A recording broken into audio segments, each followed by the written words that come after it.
Friends, this is Meenakshi. Welcome to my channel Maths by Meenakshi. In this video I am teaching you exercise 5.1 remaining questions. Chapter 5 Introduction to Euclid's Geometry of NCERT Maths class 9th. So in this video, fourth question I am starting here. If a point C lies between two points A and B such that AC is equal to BC, then prove that AC is equal to half of AB. Explain by drawing the figure. Its figure is very simple because C lies between two points A and B. In the middle value C lies between two points A and B means C is midpoint of AB because it is given that AC is equal to BC. How we will solve this question? See carefully. What we have to prove? We have to prove AC is half of AB. It means अगर हम ये 2 left hand side लेके आते हैं तो ये 2AC means double of AC चाहिए हमें लेफ़्ट साइड पे. और डबल ऑफ AC कब बनेगा? जब हम AC प्लस AC लिखेंगे. AC प्लस AC लास्ट में आके क्या हो जाएगा? ये 2AC. तो अब हम इसमें एक्सियम्स और पोस्टुलेट्स को लेके ही चलेंगे इस चैप्टर में. ये ध्यान रखना है, हम सिंपल वे में नहीं लिखेंगे कि AC में AC ऐड हो गया और उसमें AC ऐड हो गया तो बस ऐड होके सीधा ही डबल ऑफ AC. तो हमें लिखना होगा कि हमें दोनों साइड ही इक्वल, क्योंकि जो एक्सियम हमने पढ़ा था if equals are added to equals then wholes are equal. तो अब हम इसमें क्या ऐड करने लगे हैं? AC plus AC is equal to BC plus AC. Left hand side और राइट हैंड साइड दोनों साइड हमने AC इसमें ऐड कर दिया. और एक्सियम क्या लिखेंगे हम? ये फर्स्ट इक्वेशन है हमारी. इसका जो रीज़न रहेगा वो है equals are added on both sides. Now you can see from figure BC plus AC. अगर हम BC और AC को प्लस कर देते हैं तो पूरी लाइन ड्रॉ हो जाएगी AB. इट मीन्स जो BC प्लस AC है वो किसके साथ कोइंसाइड कर रहा है? AB के साथ. तो अब हम यहाँ लिखेंगे BC plus AC coincides with AB. अब अगर आपने एक्सियम लर्न किए हैं तो उसमें ये था कि अगर एक कोई भी चीज़ है, थिंग है, if a thing coincides with another thing then that are equal to one another. It means ये इसके साथ कोइंसाइड कर रही है. इट मीन ये दोनों आपस में क्या होंगी? इक्वल होंगी. क्योंकि ये एक एक्सियम था things which coincide with one another. That axiom you have to write here. Things which coincide with one another are equal to one another. Therefore BC plus AC is equal to AB. अब आप क्या देख रहे हो? देखो ये हमारी एक सेकंड इक्वेशन आ गई है. अब फर्स्ट इक्वेशन में भी BC प्लस AC है, सेकेंड इक्वेशन में भी BC प्लस AC है. जब दोनों इक्वेशन में सेम थिंग हमें मिल रही है तो ये जो थिंग्स बाकी हैं ये भी क्या हो जाएंगी? इक्वल. तो इसमें कौन सा एक्सियम लगाएंगे? Things which are equal to same thing. Things which are equal to same thing are equal to one another. It means AC plus AC भी BC प्लस AC के इक्वल है, AB भी BC plus AC के equal है. तो ये दोनों ही एक ही चीज़ के इक्वल हैं तो ये आपस में भी क्या होंगी? Equal. Things which are equal to same thing.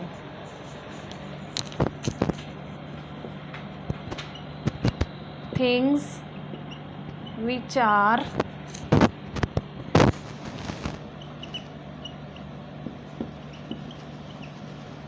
equal to same thing are equal to one another. इसका मतलब क्या है? AC plus AC is equal to AB. AC plus AC that is 2AC. Therefore AC is equal to half of AB. Proved.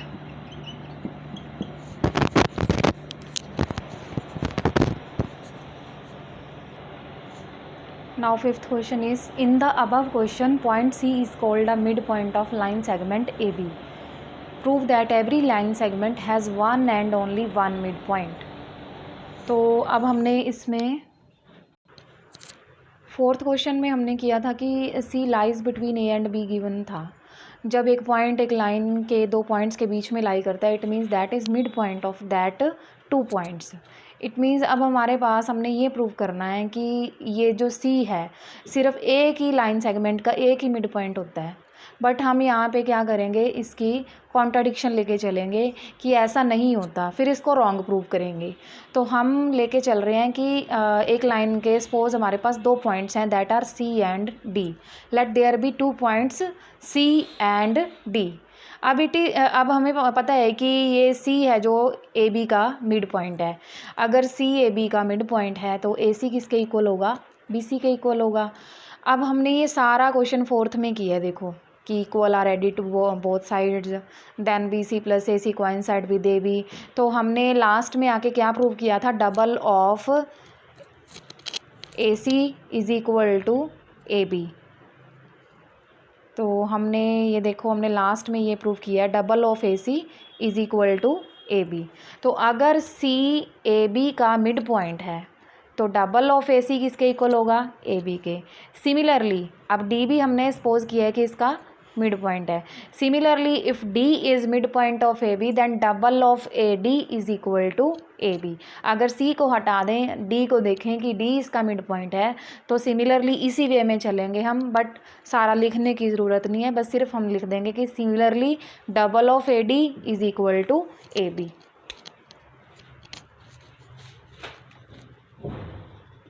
Similarly double of AD is equal to AB.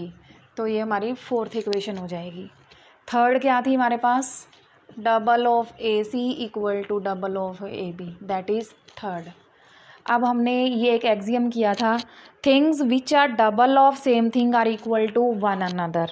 Now AB is double of AD and AB is double of AC, that are equal to one another. Things which are equal to same thing. सबसे पहले हम ये देखेंगे कि double of AD is equal to AB है, double of AC is equal to AB है. Things which are equal to same thing equal to one another. So double of AD double of AC. तो यहाँ पे आप क्या लिखोगे, things which are 2AD is equal to 2AC. अब 2AD भी AB के इक्वल था, 2AC भी AB के इक्वल था, तो ये आपस में भी क्या होंगे, इक्वल होंगे, equal to one another. Next जो एक्सियम हमने लगाया है, जब हमें पता है कि things which are double of same things are equal to one another. अब ये दोनों एक दूसरे के डबल हैं, इक्वल भी हैं, तो ये आपस में भी क्या होंगी, इक्वल. तो अब AC है और AD है, इक्वल हो गए हैं. बट हमने फिगर में क्या शो किया था कि C पॉइंट अलग है, D पॉइंट अलग है. प्रूफ क्या किया हमने कि दोनों इक्वल हैं. तो ऐसा सिर्फ तभी पॉसिबल हो सकता है जब ये एक सिंगल पॉइंट रिप्रेजेंट करेंगे. तो जो हमने माना था कि एक लाइन के दो मिड पॉइंट हो सकते हैं, तो वो क्या है, रॉन्ग है. So our assumption is wrong and there can be only one mid point of a given line segment. So this is the proof of fifth question. Now sixth question is, in the following figure if AC is equal to BD then prove that AB equal to CD. Now you can see that AC जो AC है इन दो line segment को plus करके बनेगा, AB plus BC is equal to AC. ऐसे ही जो right side वाला BD है वो कैसे बनेगा, BC प्लस CD. अब ये हमें गिवन है कि दोनों राइट साइड क्या है, इक्वल. अगर ये इक्वल हैं, ठीक है, तो लेफ्ट हैंड साइड्स भी क्या हो जाएंगी, इनकी इक्वल हो जाएंगी. तो AB plus BC is equal to BC plus CD. तो अब हमारे पास हमने प्रूव करना है सिर्फ AB इक्वल टू CD. अब हमारे पास जो एक्स्ट्रा लाइन सेगमेंट है वो क्या है, BC. अब BC दोनों का देखो कॉमन पोर्शन है. अगर हम AC में से भी BC को माइनस कर दें और BD में से भी BC को माइनस कर दें तो क्या हो जाता है, हमारे पास AB और CD बच जाएंगे। तो एक्सियम एक हमारे पास है कि if equals are subtracted from equals then remainders are also equal. तो इक्वल हम क्या करेंगे, इनमें से जो इक्वल पार्ट है वो BC कॉमन पार्ट दोनों साइड से क्या कर देंगे, माइनस कर देंगे। AB plus BC minus BC is equal to BC plus CD minus BC। तो BC से BC दोनों साइड कैंसिल हो जाएगा, क्या बचेगा हमारे पास, AB equal to CD। That is our proof.